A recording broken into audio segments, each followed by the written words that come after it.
चला, hello friends. आता आपण इकडे ज्वारीच्या रव्याचा उपमा बनवणार आहोत. तर झाली गंमत अशी की माझ्याकडे एक दिवशी ज्वारीचं पीठच नव्हतं आणि मला ज्वारीची भाकरी करायची होती. तो नेहमीसारखा शॉर्टकट मारायचा प्रयत्न केला मी आणि ऑनलाईन ज्वारीचं पीठ मागवलं बिग बास्केटमधून. आता पीठ कमी आणि रवा जास्त आला ऑर्गॅनिकच्या नावाखाली. आणि त्याचं भाकरी मळून एकत्रच होईना, तो रवाच असल्यामुळे त्याच्या भाकरीच आल्या नाहीत करता. बरेच दिवस तो तसाच होता. मी देखील एक रेसिपी बघितली आपल्या यूट्यूबवर. त्याच्यात त्या ताईंनी असाच ज्वारीचा रवा तयार करून केला होता ज्वारीपासून. माझ्याकडे जर रेडीमेड होत असतं म्हटलं आपणही करून बघू. इकडे मी थोडंसं तेल टाकलेलं आहे. ह्याच्यामध्ये आता मी नेहमीसारखं आपलं जिरं मोहरी जे काही तुम्ही फोडणीला टाकता ते टाकून घेऊ. तुम्ही पण करून बघा एकदा. मी इकडे थोडी जिरा पावडर, जिरं हलकं फुलकं क्रश केलेलं आहे. अख्खं कधी कधी काय होतं ते खाली तळ्याशी बसतं आणि वायाला जातं. थोडी हळद पण मी टाकणार आहे इकडे. काही जणांना उपम्यामध्ये हळद आवडत नाही, त्यांनी नाही टाकले तरी चालेल. बट सिन्स आपण वेगळी रेसिपी करतोय काहीतरी नवीन, थोडंसं लसूण इथं क्रश केलेलं आहे कवर सकट. तुम्ही कवर काढूनही हे करू शकता.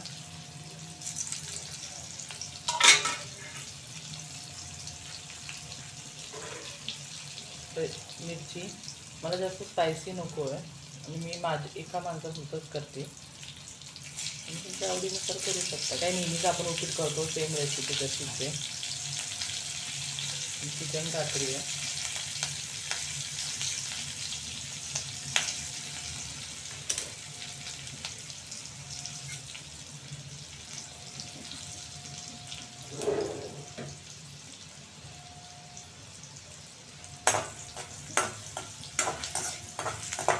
छान बसून घ्यायचं आहे. एक बारका मीडियम साईजचा कांदा चिरलेला आहे मी, तो पण टाकून घेऊ.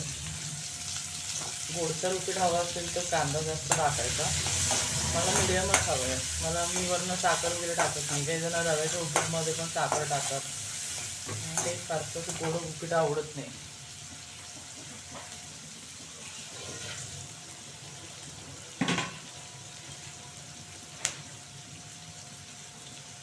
शेवटी प्रत्येकाचं लायकिंगवर असतं. थोडं आपण कढीपत्ता टाकूया.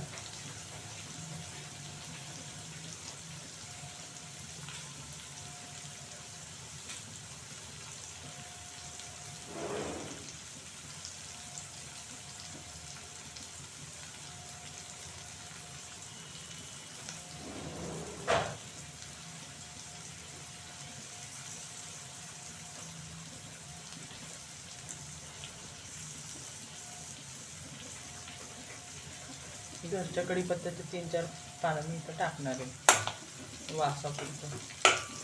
आणि सिन्स उपमा आहे, हिंग पाहिजे उपम्याला. थोडं हिंग पण टाकून घेणार आहे.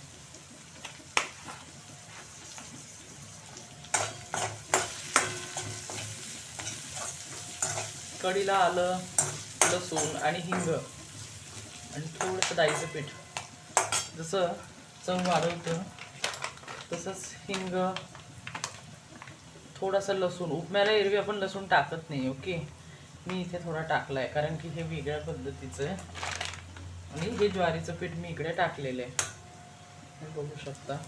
मग मी छान भाजून घेणार आहे. आधी पीठ भाजलेलं नाही आहे मी आता इथेच डायरेक्ट भाजणार आहे. अगदी स्मॉल क्वांटिटीमध्ये करून बघायचं. मग एकदा चांगलं झालंय, चांगलं होतं कळालं की म्हणजे धडाका लावायचा. मग रोज नाश्त्याला मुठभर करते. तर मी हे थोडं जास्त करून ठेवते. उरलं तर मला सकाळी नाश्त्याला पण होईल. मला जायचं असतं ऑफिसला. काही जास्त स्वयंपाक करत बसायला माझ्याकडे वेळ नसतो.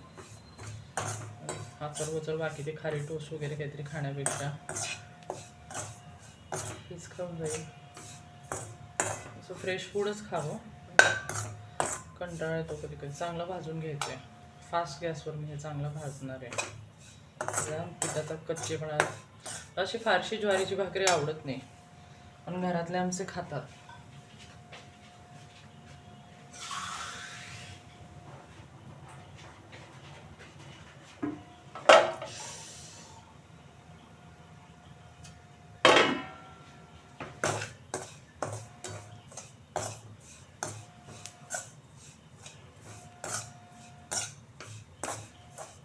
पीठ भाजून घ्यायचं. पीठ नाही म्हणजे हे रवाच आहे. तुम्ही बघू शकता रवेदार दिसते, हे रवाळ दिसतंय, सॉरी. मग त्याच्यात पाणी घालूया छानपैकी.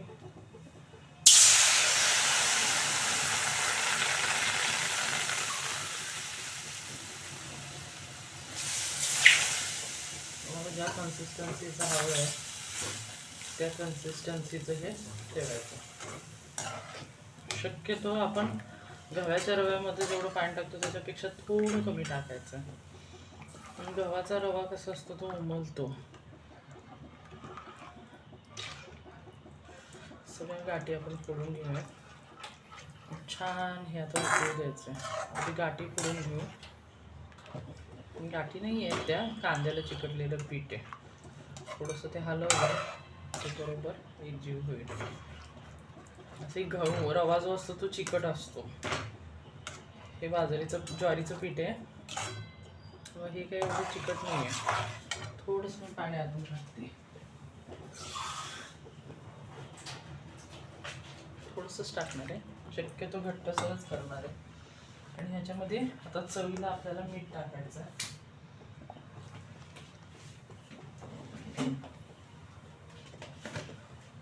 तर दुसरी गोष्ट म्हणजे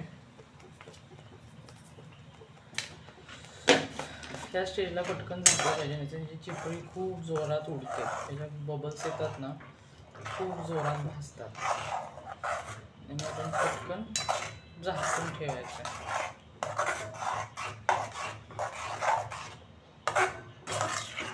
तुम्ही ज्वारीच्या पिठाचं पण हे करू शकता.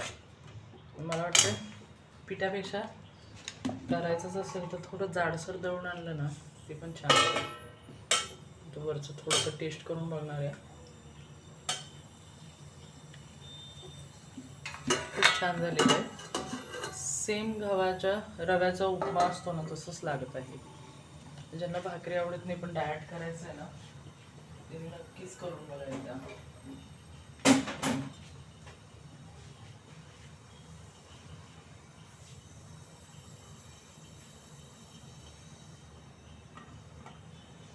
थोडा गॅस फुल ठेवते मी.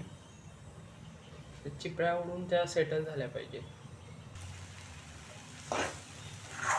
झाकून काढलेले छान ड्राय होत आलेलं आहे.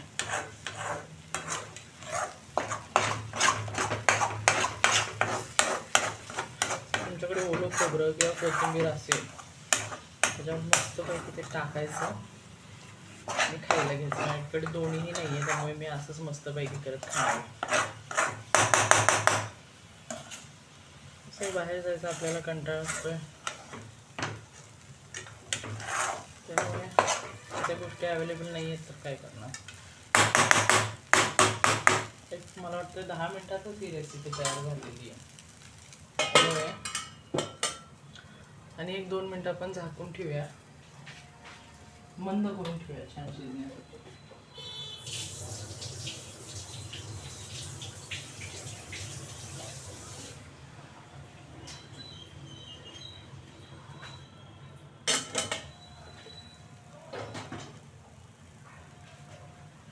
तुम्ही बघू शकता आता छान वाफ धरली होती, छानच शिजत आलेलं आहे.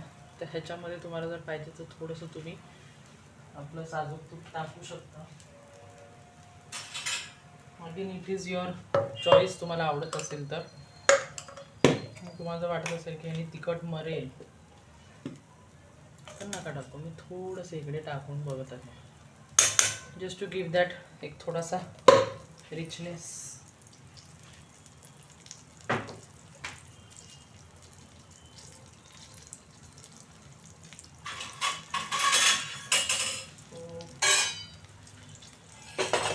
छान गरम झालेलं आहे. एकदा हलवून घेते म्हणजे हे तूप छान सगळीकडे मिक्स होईल.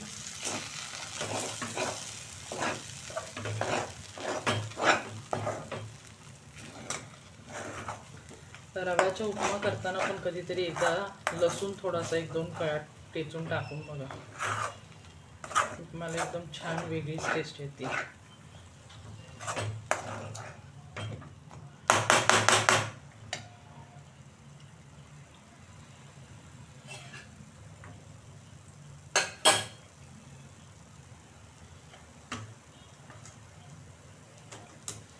खूपच छान झालेलं आहे. थोडंसं मीठ लागतं आहे.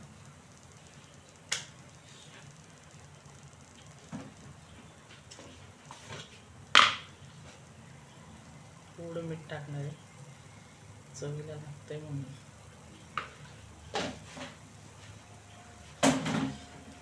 याच्यात अजिबात साखर किंवा लिंबू पिळू नका. तुम्हाला आवडत असेल तर लिंबू घ्या, पण म्हणजे आवडत असेल तर साखर पण घ्या. पण काय त्याचं तसं ह्याला तिखट खाण्यात जी मजा आहे, तिखट ओलं खोबरं मस्त टाकायचं बारीक किसून आणि कोथिंबीर मिक्स करून जी खाण्यात मजा आहे ती आंबट गोड करून खाण्यात अजिबात नाही आहे. थोडंसं झाकून ठेवते आणि गॅस बंद करून टाकते. तुम्ही जर गिरणीतनं जाडसर दळून आणला तर मग हा प्रॉपर सुट्टा होणार. आता आम्हाला उपीटही थोडंसं पातळसरच आवडतं. असं काही जणांना कोरडं आवडतं, शिरा पण काही जणांना कोरडा आवडतो. तर मी थोडं पाणी कमी टाकलं त्यांचं छान कोरडं होईल तयार. सो असा आपला ज्वारीच्या रव्याचा तिखट दलिया म्हणा किंवा तिखट उपमा म्हणा तयार झालेला आहे. तुम्ही देखील करा आणि खाऊन सांगा कसा झाला होता ते. कॉमेंटमध्ये मला नक्की सांगा. मी स्वतः आधी खाऊन बघते कसा लागतोय.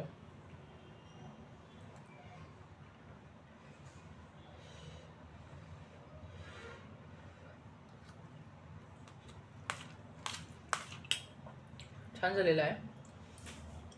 ओलं खोबरं आणि कोथिंबीर मस्त आहे आणि छान लागेल. तुम्हाला व्हिडिओ आवडला असेल, रेसिपी आवडली असेल तर नक्की चॅनलला माझ्या लाईक करा, सबस्क्राईब करा. आवडला असेल तर मैत्रिणी मित्रांबरोबर शेअर करा. चलो, गुड नाईट, टेक केअर.